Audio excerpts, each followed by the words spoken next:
Welcome to Calculus 2. In this video, I'll talk about things that I hope you remember from prerequisite courses, but in the event you don't, please pause this video at various stages. Go back, review the material. Do not skip over things you're not comfortable with. Some references, if needed, are included at the end of the video. We start with limits. First, we have limit laws.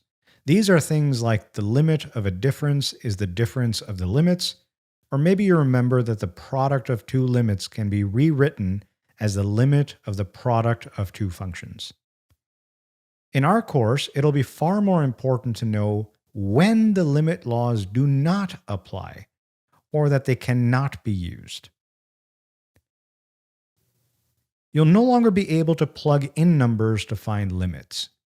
Algebraic approaches like factoring, rationalization, taking common denominators, and some other techniques you may have picked up along the way will be needed.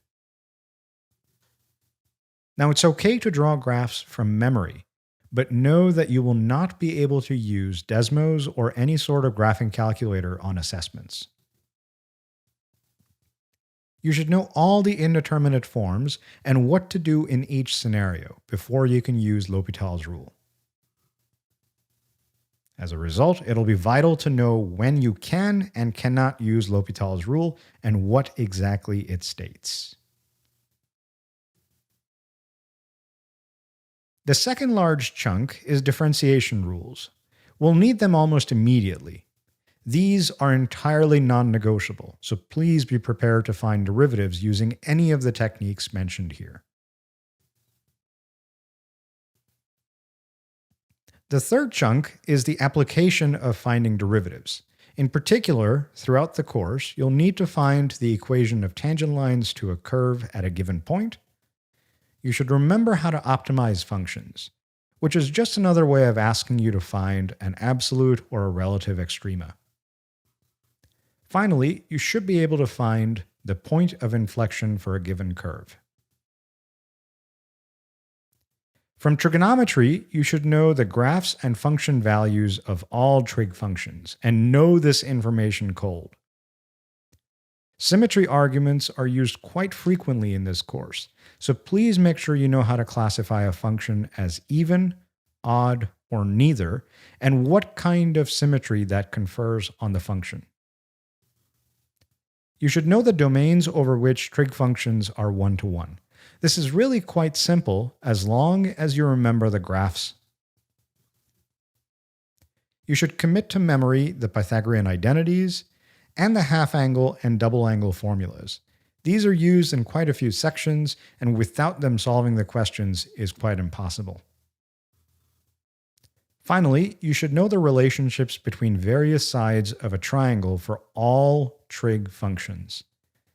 For instance, if I tell you that the tangent of x is equal to 3/4, you should know where the 3, the 4, and the x go as labels for a right triangle.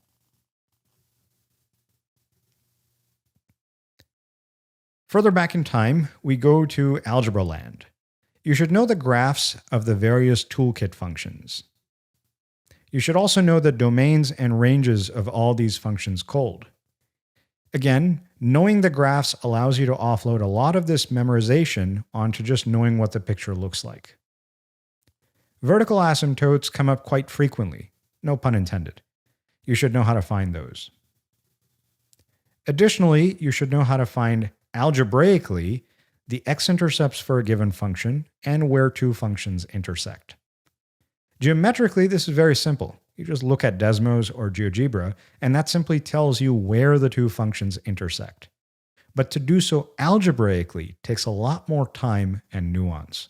So please make sure you know how to do this. Lastly, you should know how to solve quadratics in various ways. For instance, you can either solve them by factoring first and then using the zero product property, or you can use the quadratic formula right away. Or perhaps even try completing the square.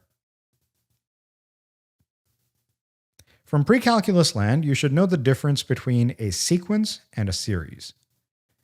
You should also know the notation for each. If I were to give you a sequence or a series, you should be able to figure out the first few terms. And vice versa.